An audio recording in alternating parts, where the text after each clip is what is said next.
ഇന്ന് തന്നെ ഡൗൺലോഡ് ചെയ്യൂ. കാണൂ നിങ്ങളുടെ ഫേവറേറ്റ് ഷോസ്. ഗൂഗിളിന് മനസ്സിലായോ രാജീവ് എന്താ ചോദിക്കുന്നതെന്ന്? ഇല്ല, തനിക്ക് മനസ്സിലായോ? രാജീവ് നമ്മളെയൊക്കെ ഒരുപാട് ബുദ്ധിമുട്ടിച്ചിട്ടുണ്ട്. അതിന് ക്ഷമിക്കണമെന്നാ രാജീവ് പറയുന്നത്, അല്ലേ?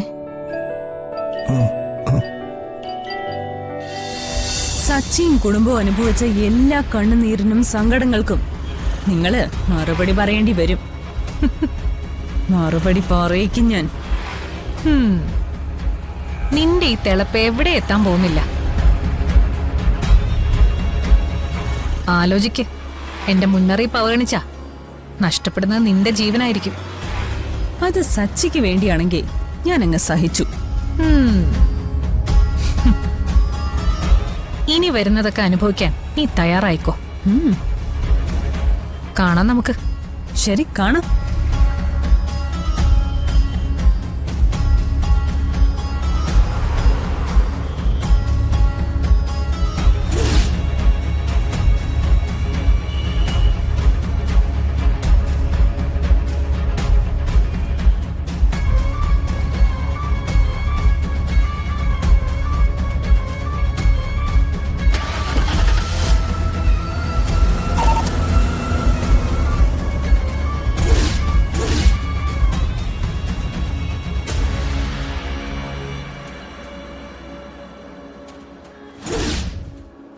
ഇതിങ്ങനെ വിട്ടാ പറ്റില്ല.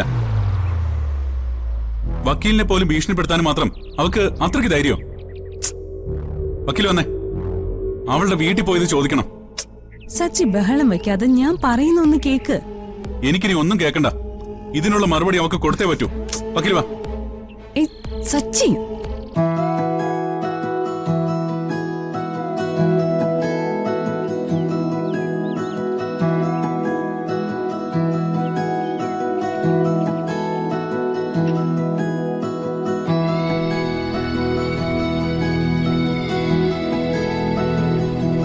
എന്നോട് എന്തെങ്കിലും പറഞ്ഞ പോലെ ഞാനത് ക്ഷമിക്കും. പക്ഷേ എന്റെ വക്കീലിനെ ഭീഷണിപ്പെടുത്തിയാ അത് ഞാൻ സഹിക്കില്ല. സച്ചി, ഇപ്പൊ ചോദിക്കാനൊന്നും പോണ്ട. പിന്നെ കണ്ടില്ലെന്നടിച്ച് ഇത് വെറുതെ വിടാനോ? ഇന്ന് വണ്ടി അടിച്ച് കൊല്ലാൻ നോക്കി. നാളെ ഒരു പക്ഷെ അത് ചെയ്താലോ? കൊല്ലുന്നെങ്കിൽ കൊല്ലട്ടെ, എനിക്കൊരു പേടിയുമില്ല. പക്ഷെ എനിക്ക് പേടിയുണ്ട്. നാളെ വക്കീലിന് എന്തെങ്കിലും സംഭവിച്ചാ ഞങ്ങളല്ലേ അതിന് സമാധാനം പറയേണ്ടത്? സച്ചി, കയ്യങ്കളിയിലൂടെ അല്ല ഇത് നേരിടേണ്ടത്. നിയമപരമായി തന്നെ നേരിടണം. എങ്ങനെ? കോടതി എന്താന്നാ സച്ചിയുടെ വിചാരം? ഏതെങ്കിലും ഒരു പ്രതി എതിർഭാഗം വക്കീലിനെ ഭീഷണിപ്പെടുത്താൻ ശ്രമിക്കുന്നതേ കോടതി ഗൗരവമായിട്ട് തന്നെ കാണും. കണ്ടംപ്റ്റ് ഓഫ് കോർട്ടിന് കേസെടുക്കാം. ഞാനൊരു പരാതി കൊടുത്താ നാളെ അവന്തിക അകത്താ. പിന്നെന്തിനാ താമസിക്കുന്നേ? ഇപ്പൊ തന്നെ പരാതി കൊടുക്കണം വക്കീലെ. ഇതൊന്നും അങ്ങനെ വെച്ച് താമസിപ്പിക്കാൻ പാടില്ല. വാണിങ് അപ്പൊ കൊടുക്കണം.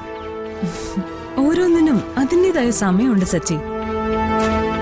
ഈ കേസിൽ ഞാൻ അവന്തികയെ കോടതിയിൽ വിസ്തരിക്കുന്ന ദിവസം വരട്ടെ. എന്നെ ഭീഷണിപ്പെടുത്തിയതിന് ഞാൻ അന്ന് അവർക്ക് കൊടുത്തോളാം. ഇക്കാര്യം ഗോകുൽ സാറിനെ അറിയിക്കണ്ടേ? വേണ്ട, സാറിന് വെറുതെ ബുദ്ധിമുട്ടിക്കണ്ട. എന്നാലും എനിക്കിതങ്ങോട്ട് സഹിക്കാൻ കഴിയുന്നില്ല. വക്കീൽ എന്തെങ്കിലും പറ്റിയിരുന്നെങ്കിലോ? ഒന്നും പറ്റിയില്ലല്ലോ സച്ചി.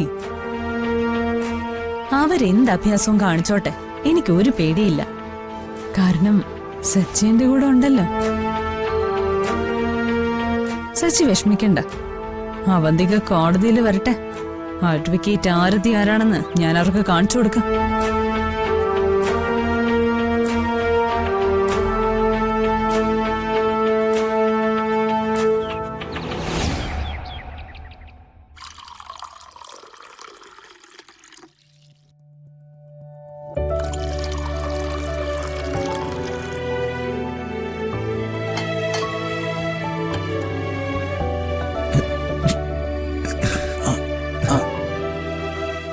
പതുക്കെ.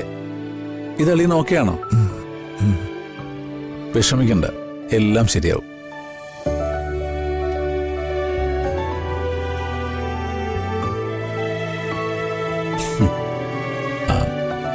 യൂറിൻ ബാഗ് കുറച്ചു ദിവസം കഴിഞ്ഞേ മാറ്റാൻ പറ്റൂ.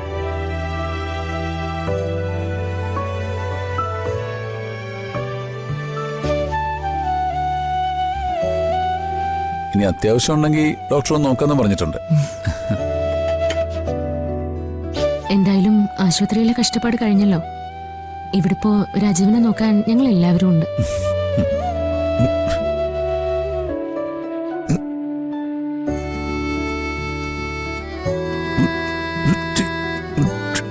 എന്താ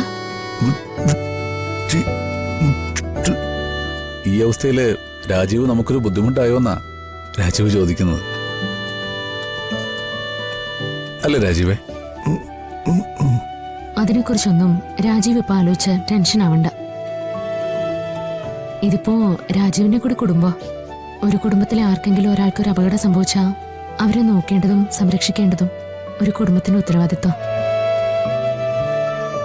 എടോ, താനിപ്പോ ഈ കുടുംബത്തിലൊരു അംഗമാ, എന്റെ അളിയനാ. രാജീവിനെ ഞങ്ങൾ ആരും വിട്ടുകളയില്ല. എന്റെ സഹോദരന്റെ സ്ഥാനത്താ ഞാൻ രാജീവിനെ കാണുന്നതും.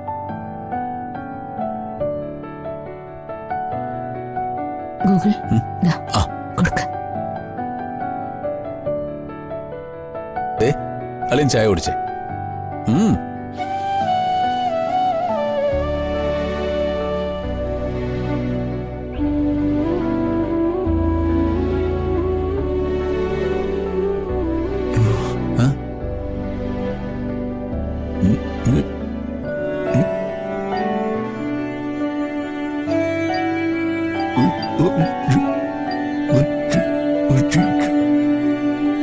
എന്തു പറ്റി? ചായക്ക് ചൂട് കൂടുതലാണോ?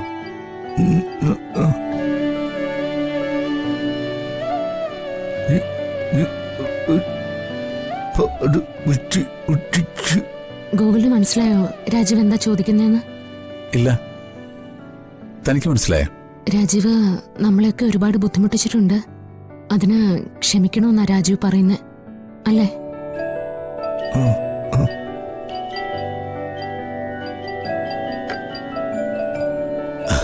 അതൊക്കെ കഴിഞ്ഞ കാര്യങ്ങളല്ലേ അളിയ. അളിയൻ അപകടം പറ്റിയോണ്ടാണെങ്കിലും അളിയന്റെ പഴയ സ്വഭാവത്തിൽ നിന്ന് ഒരുപാട് മാറിയല്ലോ. അതാ ഞങ്ങളുടെ ഏറ്റവും വലിയ സന്തോഷം. നിങ്ങൾ രണ്ടുപേരും ഒരുമയോടെ സ്നേഹത്തോടെ ഇരിക്കുന്നതാ ഞങ്ങളുടെ എല്ലാവരുടെയും സന്തോഷം. ആ, അളിയൻ കുറച്ച് റെസ്റ്റ് എടുക്ക്. എനിക്ക് 1-2 മെയിൽ അയക്കാനുണ്ട്. ഞാനിപ്പോ വരാം.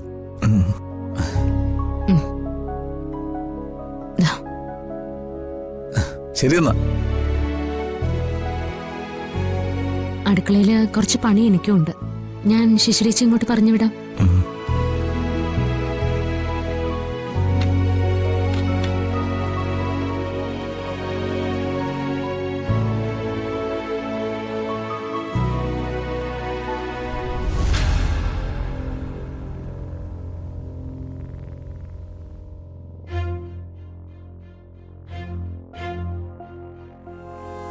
ശിശിരേച്ചി, ചേച്ചി എന്താ ഫോൺ നോക്കി ഇവിടെ ഇരിക്കുന്നത്?